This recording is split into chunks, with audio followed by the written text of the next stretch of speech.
If you ever tried blending acrylic paint on canvas, you know it can be a struggle.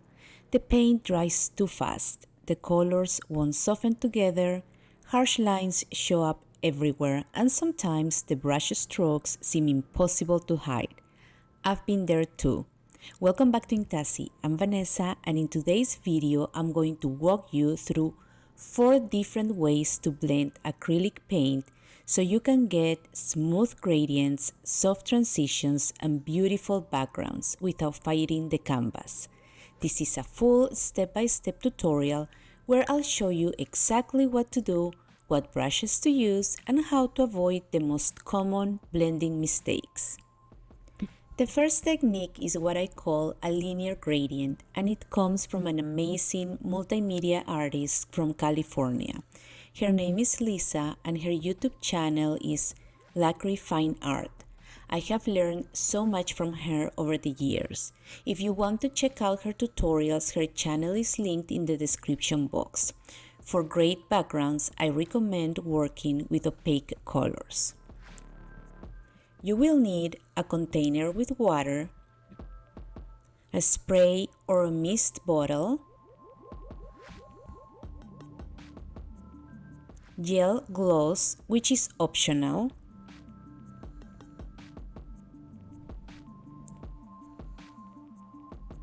and several brushes.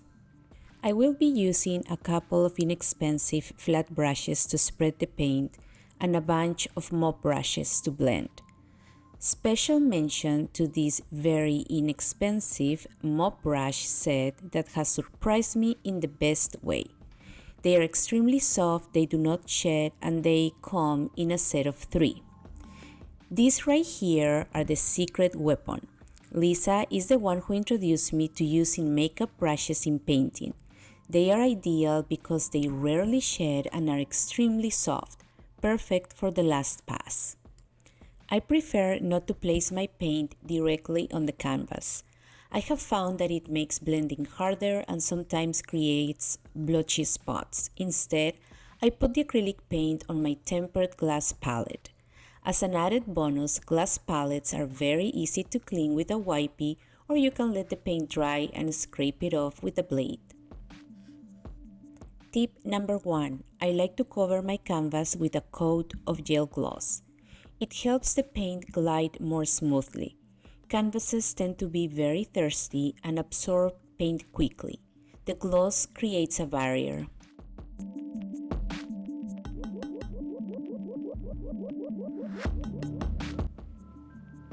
Tip number 2. Once I place my paint on the glass palette, I lightly spray it with water to keep it from drying. I avoid spraying water all over the canvas. You want a generous amount of paint on the canvas for the first pass. I switch brushes when I move into the lighter colors.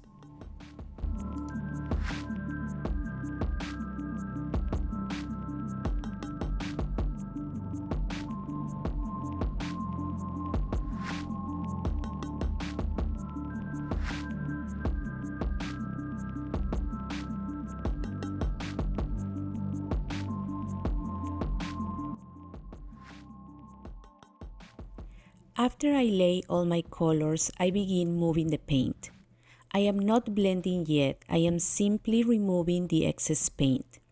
When the brush fills up, I grab a clean one and continue. There is still plenty of wet paint on the canvas.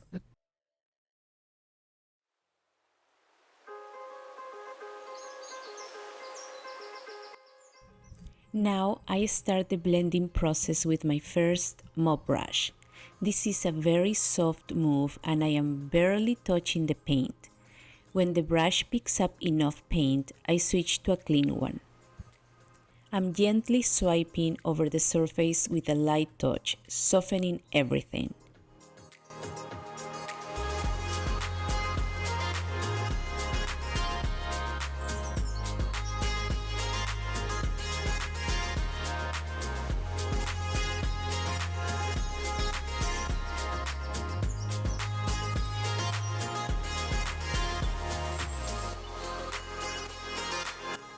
The final pass with the makeup brush is the lightest touch of all.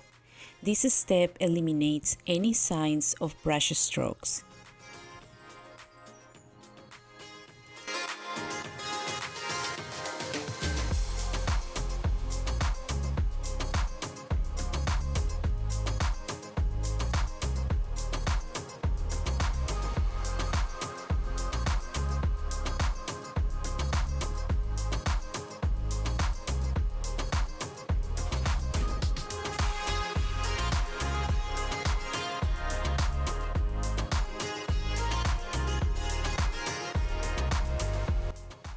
As you can see, while the paint is still very wet, there are no brush strokes and the blend is smooth.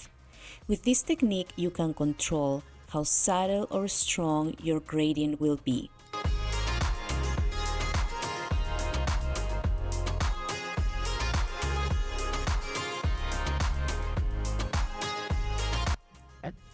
The second technique I want to show you uses a sponge. Here is a comparison between a regular kitchen sponge and a painter's sponge. Both will work, but the kitchen sponge, because of its texture and cut patterns, will make you work harder. I am using Donna DuBarry's painter's sponge. You can see how smooth it is, it has the perfect height for your hand, and it is extremely soft. Donna's channel and the link to her sponges are in the description box. Tip number 3. Do not soak your sponge in water. Simply wet a couple of fingers and spread the water across the sponge.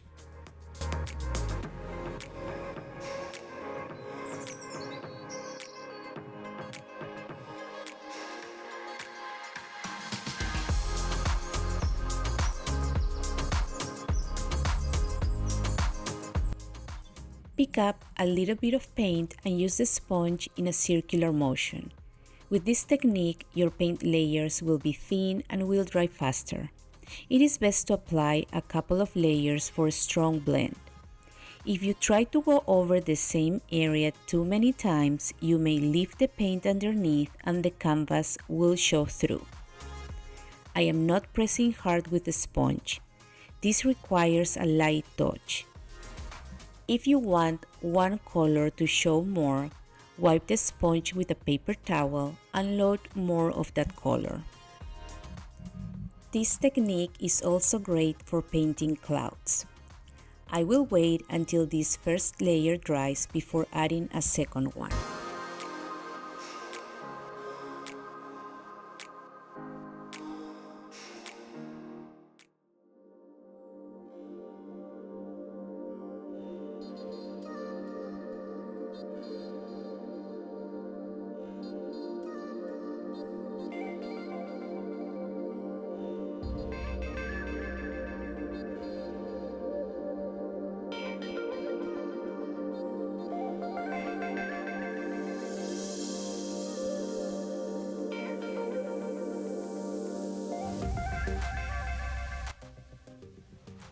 Now that the first coat is dry, I apply a second coat. To me, this is one of the easiest ways to achieve a soft blend with zero brush strokes.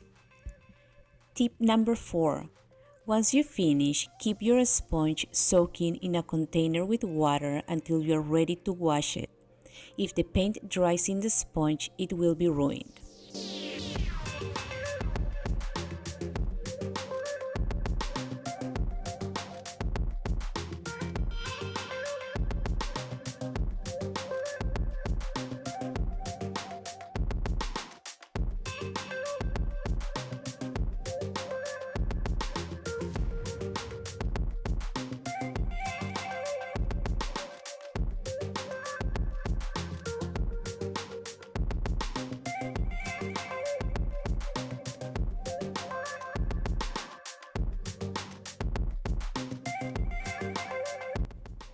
The third technique is fluid art, of course. A dirty flip cup pour is one of the best ways to blend colors and create a unique background. A thin consistency works best for this. I had already started a cup, but all you need to do is pour your diluted colors from a distance so they sink into the cup and blend with the others.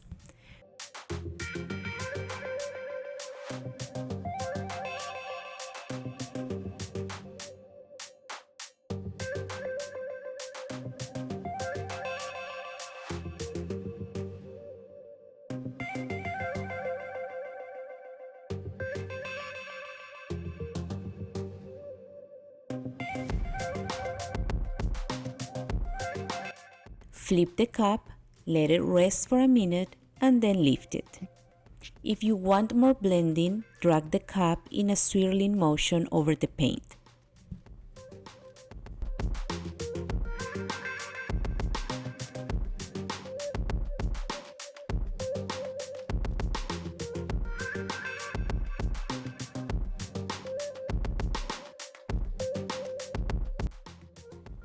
Now, let's tilt and stretch this beauty. All my colors and exact recipe are in the description box.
This fourth technique is courtesy of artist Chris Breyer.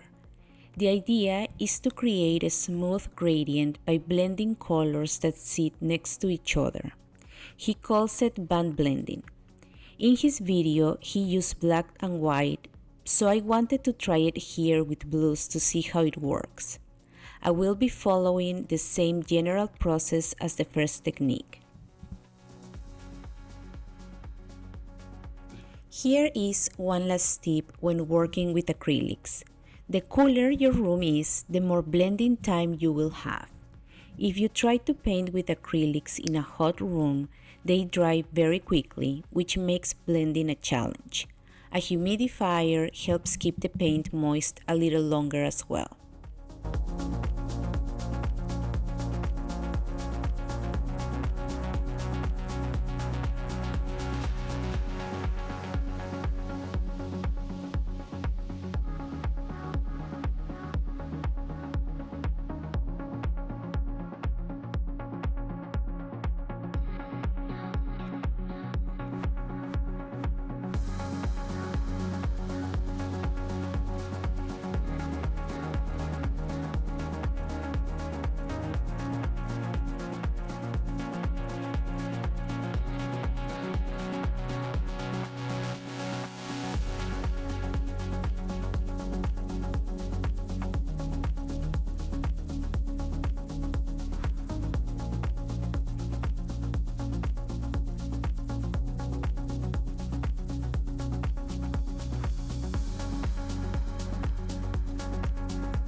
There are many other techniques and products that can make blending acrylic paint easier.